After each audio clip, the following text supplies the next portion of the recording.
This is Marketing from the Frontlines, where we speak with B2B marketers who are in the trenches, bringing technology to market. Here's your host, Brett Stapper, CEO of Frontlines.io.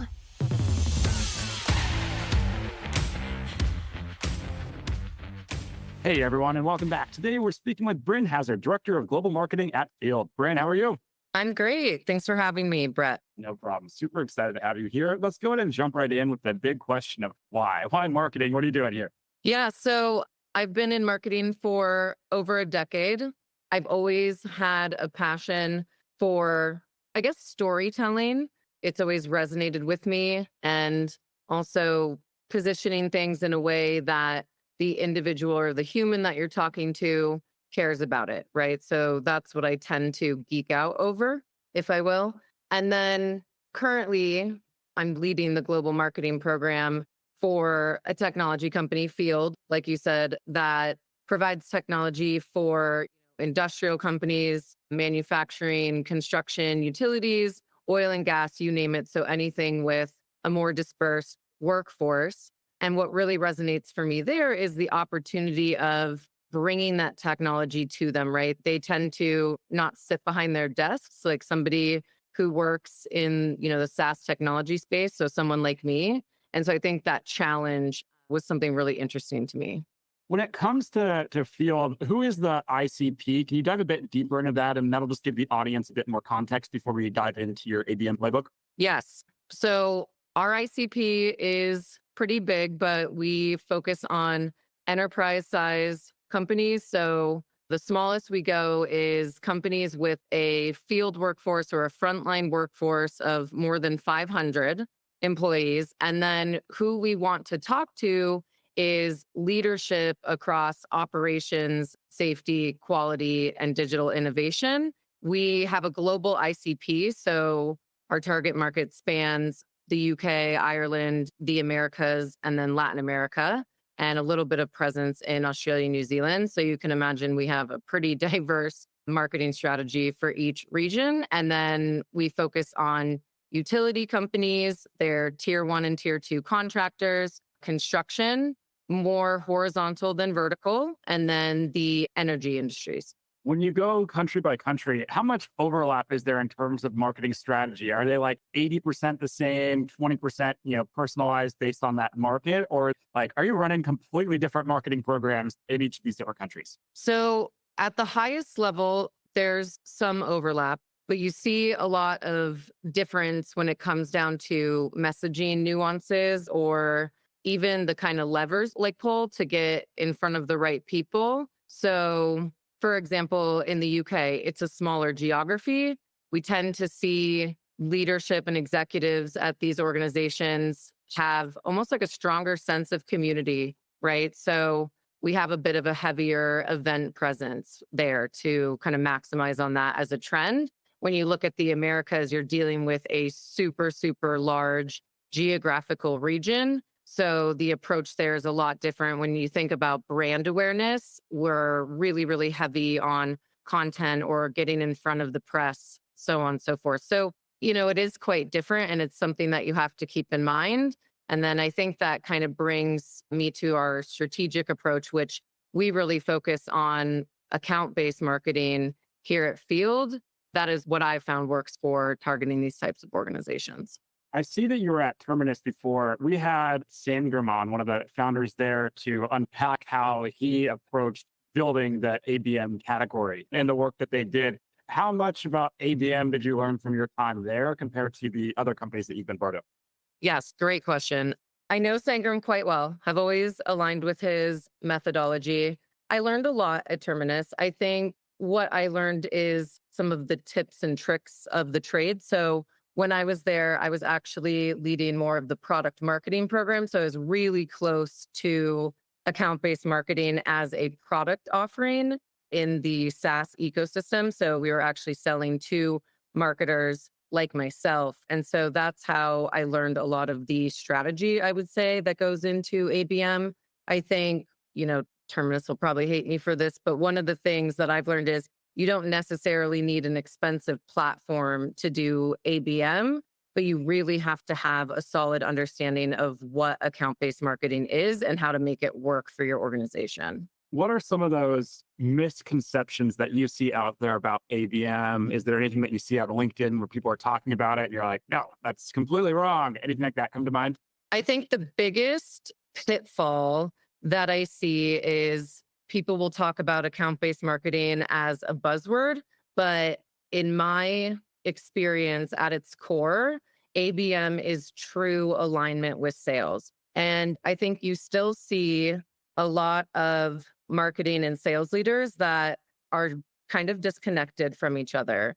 And that I think is something that inherently needs to change to really make a go-to-market impact and a go-to-market change for an organization. This show is brought to you by Frontlines Media, a podcast production studio that helps B2B founders launch, manage, and grow their own podcast. Now, if you're a founder, you may be thinking, I don't have time to host a podcast. I've got a company to build. Well, that's exactly what we built our service to do. You show up and host, and we handle literally everything else. To set up a call to discuss launching your own podcast, visit frontlines.io/podcast. Now, back to today's episode. What about your approach to ABM? So take us back to when you first joined the company, you first started building out that program. What were those early steps and early things that you did? Yeah. So the very first thing is understanding who we actually want to target and having sales and marketing be 100% on board with that and speaking the same language. So those top 100 to 500 accounts, and then digging in even deeper to them into, all right, these accounts are all unique, right? In a sense. So they each need almost their own unique strategy. So we did things like prioritize certain accounts that we were really confident we could move to a close one position. And in those accounts, we dove deep, right? We even used some of their own marketing messaging in our campaigns towards them. We did research to figure out what organizations do they belong to? What events do they go to? Where are they hanging out? So it's really, really research heavy right in the beginning. And then I always say, never sleep on the messaging, right? If you're not constantly vetting how your messaging is landing in market or even with specific individuals, almost on a weekly basis, then you're missing the mark. And I think it's easy to get caught up in, okay, this type of content or these campaigns are turning these motions on. But I think messaging is so important, even though it's regularly a heavy lift. What about the technology stack? Can you unpack your ABM technology stack a little bit and maybe go a little bit outside of just ABM? Like, what does the marketing stack all include right now? Yeah, so I am one of those marketing leaders that tries to keep it as simple as possible. So number one, diehard HubSpot fan. We actually have HubSpot for our marketing automation and our sales CRM. That has made all the difference. I've been in organizations where you have CRM on Salesforce and marketing on HubSpot. And yeah, we put all of our eggs in the HubSpot basket. And that was something that sales leadership and then myself aligned on really early on. And so that is our biggest tool. And then obviously we use some AI automation tools when it comes to content development or churning out what I call magnetic micro content. So like quick hit videos, quick hit pieces that grab attention. But we have a really simple tech stack. And I honestly believe that you can do a lot with a simple tech stack, and it actually becomes more of a time waster to overcomplicate things. I think that's a very important message for marketers to hear. I think early on in my career, I thought that tools were like the answer to every problem that I was facing. And I was a bit of a sucker. I feel like I bought every tool thinking it was going to solve my problems. And it very rarely did. It was a problem that I had and I had to solve. It wasn't something that a tool or technology could really go out and solve. So it sounds like you figured that out very early on as well. Yeah, I totally agree. I remember, earlier on in my career and for quite a few years, like every organization I was at had a competitive intelligence platform. And that is something I've never wanted to invest in. To me, you can find that same information and also save yourself $20,000 a year. And I lead this program for a scale up, right? And so I have to be really strict on budget, right? So where are we choosing to spend? And every decision for me comes back to this has to impact pipeline, revenue generation, we're giving something to the sales team, right? That's who we serve as a marketing team. What about AI? I guess there's two parts to this. Is there any AI tooling that you're experimenting with, outside of what HubSpot's doing with AI? And then I'll dive into some other questions about how you're encouraging the team to use AI. Yes. So we obviously use platforms similar to ChatGPT, but in the sense of training our own specific closed instance, right? So training the models on our own brand tone, the way we position and message things. We use AI to do a little bit of like market trend capturing for us. So constantly scraping the World Wide Web of topics that maybe are new and upcoming or are about to be hot, right? When it comes from a thought leadership perspective. We do use it some for content generation, but we're really, really careful about that because you don't want to lose your voice, right? In something when you rely on a tool to write for you. I think we're seeing that a lot in the content space right now. I mean, from my perspective, you can tell when content is heavily written by AI tools. This show is brought to you by the Global Talent Co., a marketing leader's best friend in these times of budget cuts and efficient growth. We help marketing leaders find, hire, vet, and manage amazing marketing talent for 50 to 70% less than their US and European counterparts. To book a free consultation, visit globaltalent.co.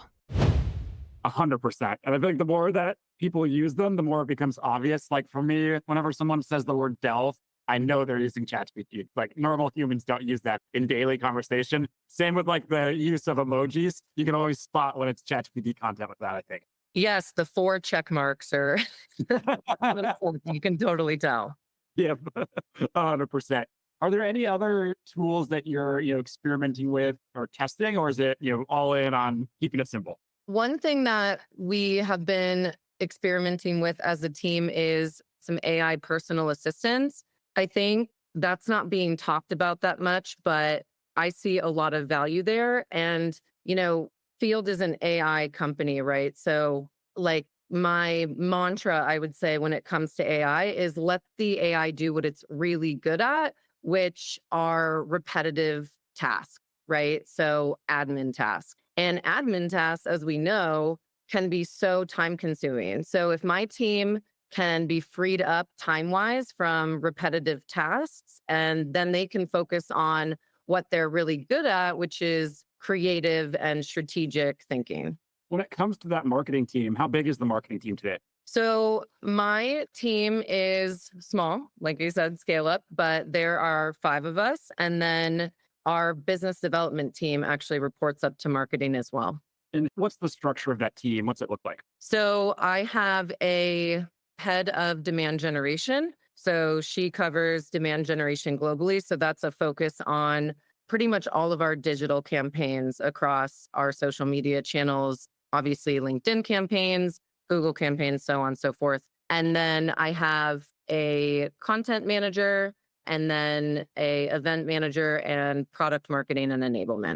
In terms of your priorities for the year, what are those top priorities? And I know we're somehow already 1 quarter into the year, so it's going fast, but what are some of those top marketing priorities that you have? So our top priority is drive new pipeline, and it's super simple. Our organization, I think from a leadership level, we all focus on the same goal, and we are a scale up. So increasing net new revenue is our number one focus at this stage in our growth journey. So from the marketing side of house, that number one is hyper focused on attracting accounts that we feel confident we can move to close. So we know we can win. And then setting up the right, content, events, outreach strategies to reach those accounts. We have had some really successful years. We are a successful scale up. It's moving quickly in the right direction. So, we doubled revenue growth last year and we're aiming to beat again this year as well. Is there anything that you were previously doing from a marketing perspective that you've since either stopped entirely or dramatically scaled back? That is such a good question. I think we have dramatically scaled back churning out content for content's sake, right? So I think it's less about scaled back, but more about a focus for my team on being really, really intentional. So like I said, it's a small team. It's a small team of really heavy hitters, but it's a team that has to work really long hours, right? So a couple of us are based predominantly in the Americas. They're waking up sometimes at 5 a.m., 6 a.m. to get better overlap with the team in the UK. And then, we have the team in the UK who's staying on really late for more overlap with the team in the Americas, right? So, in the world of startups, as you can imagine, your plate is really full and you're always wearing a lot of hats. And it's also very hard to say no because almost everything you're building from the ground up. So I don't necessarily know if we've scaled anything back, but we are hyper-focused on doing things with intention and being extremely data-driven. What about advice? And this will be our final question here. So for the marketing leaders that are listening in, what advice do you have for them? Let's imagine one comes to you and they say, hello, I'm starting a new role. What's that number one piece of advice for them? Yeah, I think my number one piece of advice is, thought leadership, or kind of like those classic marketing levers. They're great, but it's only valuable if it drives adoption, feedback, or revenue. And in order to prioritize that, you have to have that relationship with your sales team and you have to cultivate those personal relationships. I think sometimes in business, you can kind of forget the human element to that. One of the things that we've done as a marketing team is not only build relationships with our sales team, which can be challenging globally, but it's been a priority, but we've also built relationships with our customers. So we go on site, we're hanging out with them, we're taking them to dinner, they know who we are. And because of having that relationship, we're tied into the comms teams, like at our customer accounts, which sits really close to the executives. I think sometimes a lot of marketing leaders don't think of themselves as almost like a external facing team, but I think that needs to change. Amazing. I love the advice and I really love this conversation. Before we wrap here, if there's any marketers that are listening in that just want to follow along with you, where should we send them? Where should they go? Yeah, so you can find me on LinkedIn, Brynne Hazzard, or feel free to come check out FYLD.